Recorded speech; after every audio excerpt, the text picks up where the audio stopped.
Chapter 2, Python Basics. Before studying machine learning algorithms, we'll consider Python basics.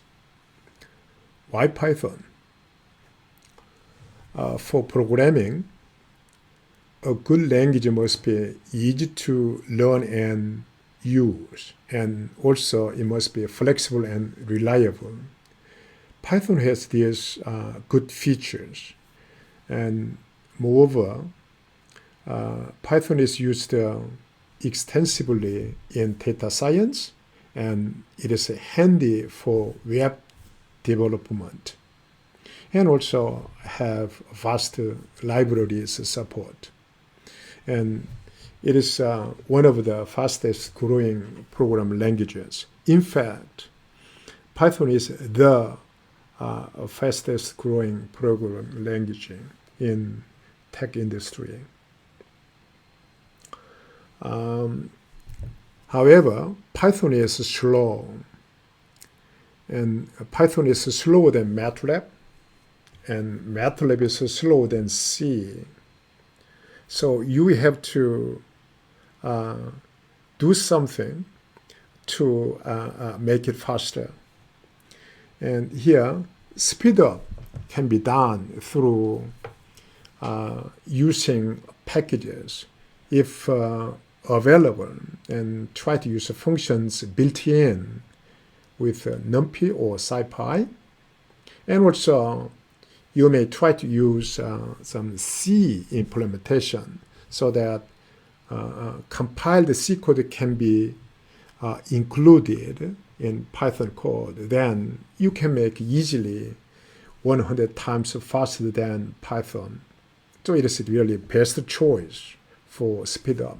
However, once you are not familiar with C, then you may try to use so-called Cython, and that is a C extension for Python. Cython is not Python and no C, but between them, it is a C extension for Python. And if you know C, then try to choose that C code, and compiled C code can be easily included in the program.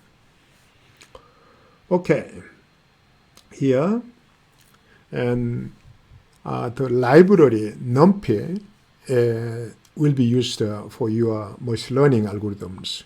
For almost all implementation, you have to use it, and SciPy and also Scikit-learn is using quite well working with NumPy.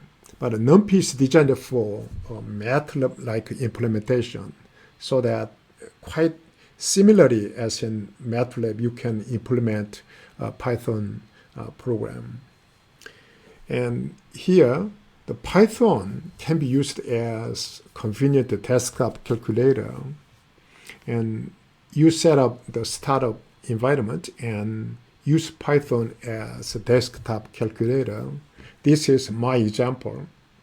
If you are using Bash, the shell, then you have to write down this one so that the Python will recognize the startup program. I'm using C shell so that I put this line into my .cshrc, the setup environment, Python startup, along with that file. Inside this file, I here import and define and whatever frequently used. And then here now, if I start Python, then that will be executed and ready for me to give some new command. So it's quite convenient. If you are using some portion of a program frequently, then you can add it to this file so that you can use it. Okay. that's section 2.1. Thank you.